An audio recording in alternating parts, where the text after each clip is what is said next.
Hola, buenos días, buenas tardes, buenas noches. No sé cuándo van a ver esto. Hoy la clase no pudo ser online, pero vamos a hacerla de esta manera. Yo voy a grabarla y ustedes la estarán viendo grabada en YouTube ou en la escola web. Olá, bom dia, gente. Infelizmente, hoje não deu para eu gravar não deu para eu dar aula online, porque eu tive um compromisso muito importante, assim, eu vou apresentar a prova de proficiência do português, que se chama CELPEBRAS, então tive que fazer umas coisas relacionadas a essa prova, né? Mas aqui a gente está, acho que essa sim é a nossa penúltima aula, a aula que vem é a última mesmo. Eu tinha falado que na nossa última aula a gente veria um conteúdo repassado, voltado para as pessoas que vão para recuperação.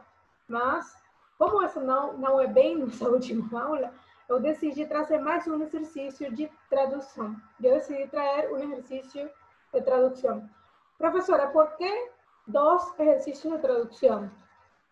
Porque dois exercícios de tradução. No ano inteiro, no ano letivo todo, a gente não fez nenhum exercício de tradução, né? A tradução, como eu falei para vocês na semana passada, ela tem uma complexidade muito grande. Por isso, é uma das carreiras que as pessoas de letras escolhem como campo de trabalho, né? Mas, para nosso objetivo, que é aprender espanhol, ela serve muito para melhorar a escrita e para melhorar a capacidade que a gente tem de transpor uma língua para outra, levando em conta coisas como o contexto, né, que são tão importantes. E também levando em conta as diferenças e similitudes que a língua espanhola e a língua portuguesa têm. Então, na semana passada, né, a gente escolheu umas músicas para traduzir. Hoje, eu fiz o exercício de procurar os melhores começos de livros da literatura brasileira, né? Então, a gente tem um monte de livros clássicos já da literatura brasileira, que é muito rica, que é muito ampla e que oferece um catálogo imenso de opções, mas eu escolhi para a nossa turma do primeiro ano um fragmento de O Tempo e o Vento, do Érico Veríssimo. O Tempo e o Vento, né? Esse fragmentinho aqui, bem pequeno, porque a gente vai se deter em cada frase, em cada palavra, cada verbo, então ele vai render para a aula toda. Então, gente, quem não saber quem é Érico Veríssimo, nem O Tempo e o Vento, ou essa obra, convido a procurar, né? Porque é um dos clássicos da literatura brasileira e, de fato, não tinha lido O Tempo e o Vento, mas com esse começo eu fiquei muito interessada. Então, vamos lá. Era uma noite fria de lua cheia. Era uma noite fria de lua cheia. Todas essas palavras nessa oração, nessa sentença, são muito familiares com o espanhol. Era o verbo ser, né, em passado, é a mesma coisa. Por quê? Porque a maioria de vezes, quando é com M em português, é com N em espanhol. Eu sempre falo isso, vou falar sempre, porque para não esquecer, porque é uma ótima dica para a escrita e para a leitura. Então, noite, como é que se fala noite em espanhol? Você fala quase igual, noche, mas escreve diferente, né? Noche. Fría se escribe casi igual, tiene un acentico ahí. De, igual la preposición de es la misma, solo se pronuncia distinto, de en vez de G. Lua, ela se escreve quase igual, luna. E cheia se escreve quase igual, llena. Olha só como essa oração é tão parecida. Era uma noite fria de lua cheia, era uma noite fria de luna llena. Por isso, de fato, o espanhol tem uma facilidade para os falantes do português, porque ele traz muitas palavras que parecem mesmo. Só que para entender, fica bem acessível. É quando vocês vão falar que talvez, às vezes, ficamos um pouco atrapalhados, mas é só questão de prática. As, que é um artigo, em espanhol vai ser las. Estrellas, quase a mesma coisa. Cintilaban. Tá. Em espanhol isso se diz assim, titilaban. Titilaban. Aqui a gente viu mais uma diquinha, né? Quase não, todas as palavras neste tempo verbal do português vão terminar com a mesma AN, neste caso, o mesmo som, am, mas vai ter sempre uma B e não V. Por exemplo, estava, vai ser estava, né? Enfim, outra palavra pode ser estava, desfrutava, sei lá.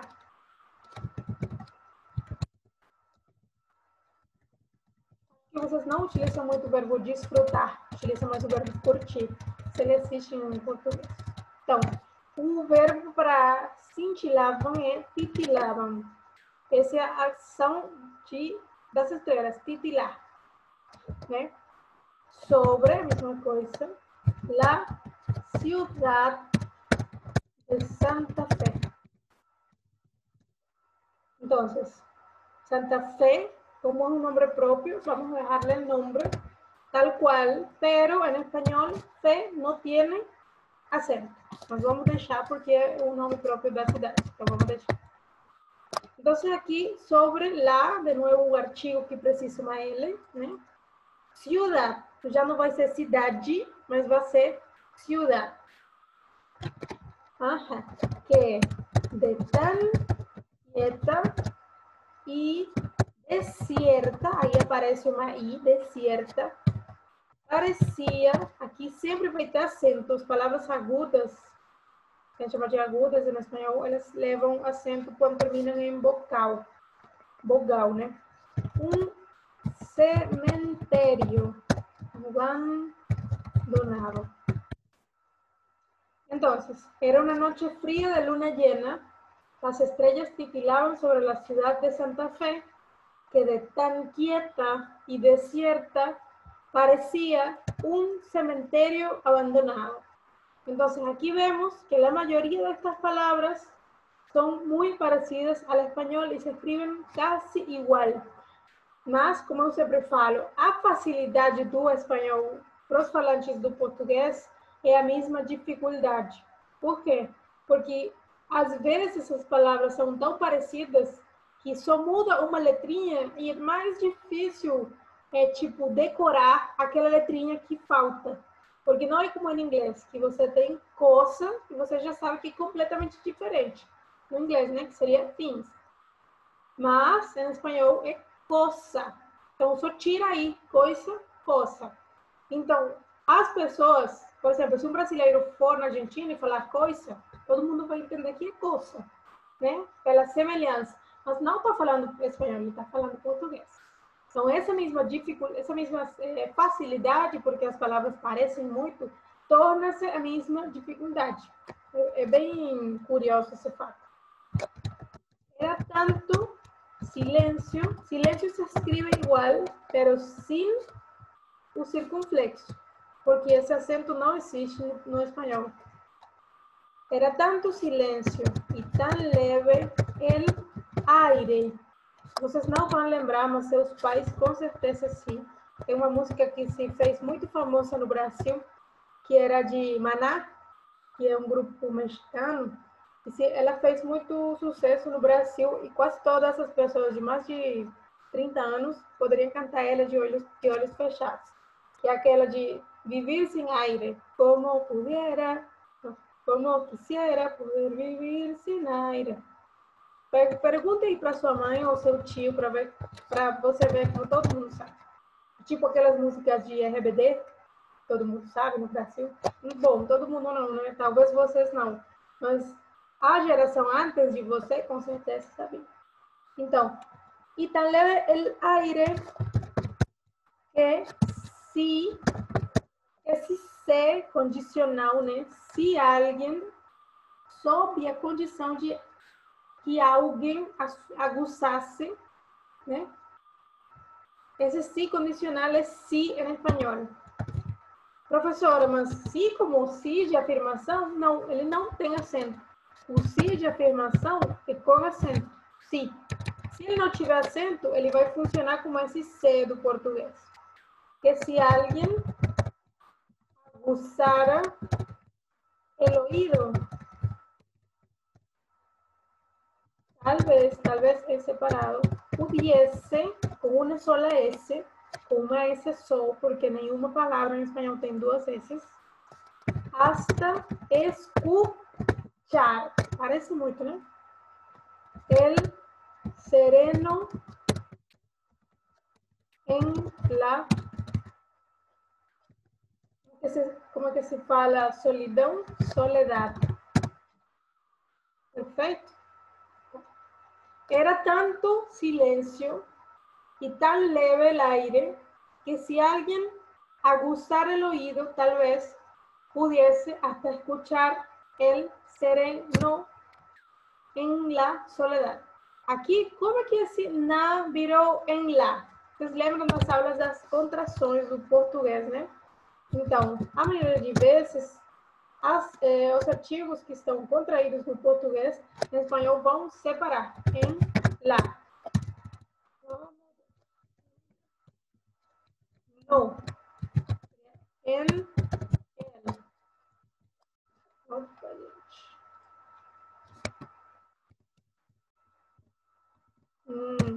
Tela. Por la. Pelo. Por el. E assim por diante. Por isso que é em la soledad e não é na soledad. Perfeito? Vamos continuar.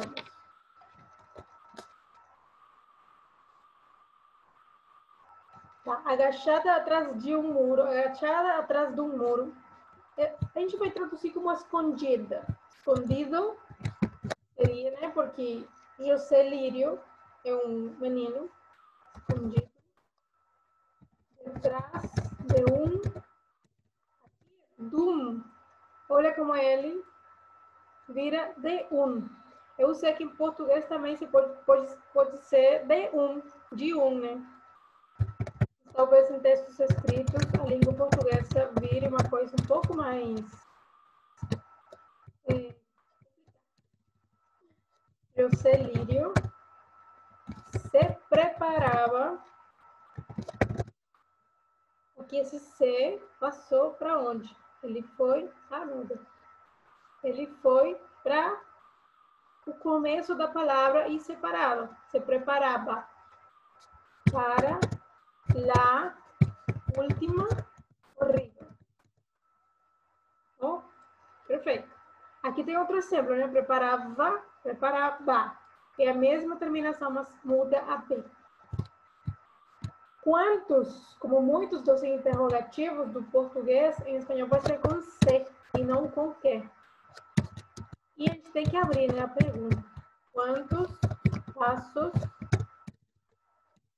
de aí? Olha como dali virou de aí. Hasta la iglesia. Igreja se escreve e se fala iglesia. Talvez separado. Talvez, como a gente utilizou talvez aqui, também poderia ser traduzido como quizá. Quizás uno. Não. Quizás unos 10 ou 12. Olha como está escrito 12, é com C e não com Z. É com C e não com Z. E 10, aqui aparece uma I, né? A diferença do português. Ajá. Quizás unos 10 bien puxados. Puxados é uma expressão em português que significa várias coisas. Mas, neste caso, é tipo, se você for rápido, se fossem 10 ou 12 passos andando muito rápido, puxados. Aqui seria bien vamos a traducirlo así, deprisa. Deprisa es rápido, ¿no? Deprisa. Por ejemplo, ven deprisa, venha rápido, né? Ou venha logo, bien deprisa. Recibiera órdenes para revisar. Olha aqui. Peraí.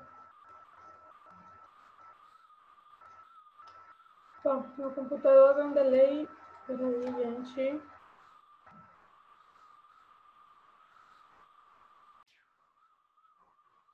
Tá, então. O meu computador deu uma coisa estranha aí. Vou comentar. Órdenes. Recibir órdenes para relevar. Revisar significa, tipo, pegar o lugar de outra pessoa que já cumpriu o seu prazo, né? Então, en español decimos relevar, el relevo de alguien. El compañero está, va con B y no con V, de vigilia en lo alto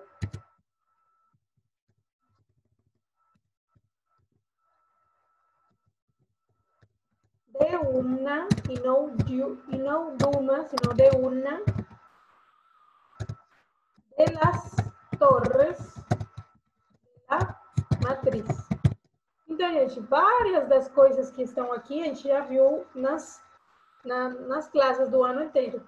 Aqui o que mais tem para ver, né, o que fica mais evidente é como o espanhol ele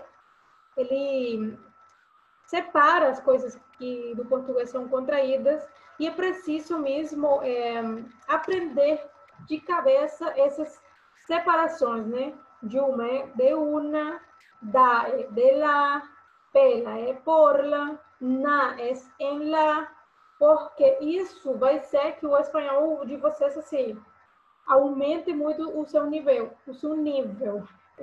Já estou falando portunhol, parece. Tá, então, vou ler de novo tudo que a gente fez, né? Tem vários verbos. Eu vou, enquanto eu leio, eu vou riscando eles para vocês identificar. Era una noche fría de luna llena. Las estrellas titilaban sobre la ciudad de Santa Fe, que de tan quieta y desierta parecía un cementerio abandonado. Deixa eu...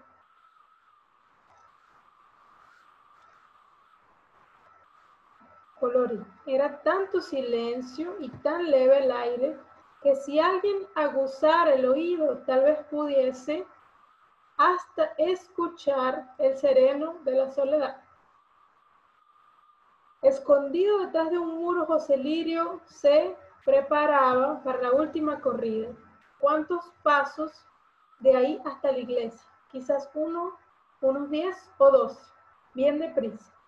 Recibiera órdenes, para relevar al compañero que estaba de vigilia en lo alto de unas torres de la matriz. Ok, esos son los verbos, ¿no?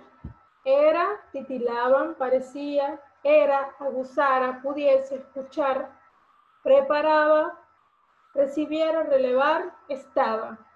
E agora eu vou riscar ou colorir as formas descontraídas, separadas do espanhol que no português seria contraído. Seria uma contração. Então, vamos aí.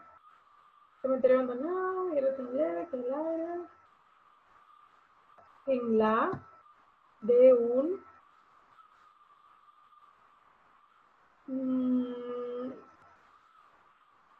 en lo de las. Perfeito? Tá. Então, gente, esse pequeno parágrafo, ele serviu para a gente repassar os modos do espanhol que não são contraídos para revisar alguns verbos importantes. E alguns verbos que a gente não vê muito porque costuma consumir as mesmas coisas, as mesmas informações. Então, você acaba consumindo muita rede social, seguindo as mesmas pessoas e você não consegue ampliar o seu vocabulário, né? O vocabulário vai ter mais riqueza lendo coisas diferentes. Não é só lendo, senão também lendo conteúdo diferente do que a gente está acostumado. Gente, vamos deixar nossa aula aqui. Vocês podem fazer suas perguntas aqui embaixo do vídeo. Também poderiam me escrever se tiverem alguma dúvida no meu e-mail, no Instagram, no WhatsApp. Vocês têm toda a minha informação de contato. Então, espero vocês na próxima aula. Los espero na próxima clase, que será a última y que vamos a dar un repaso por los contenidos más importantes que van a caer en reparación, en recuperación. Entonces, chao, nos vemos. Gracias.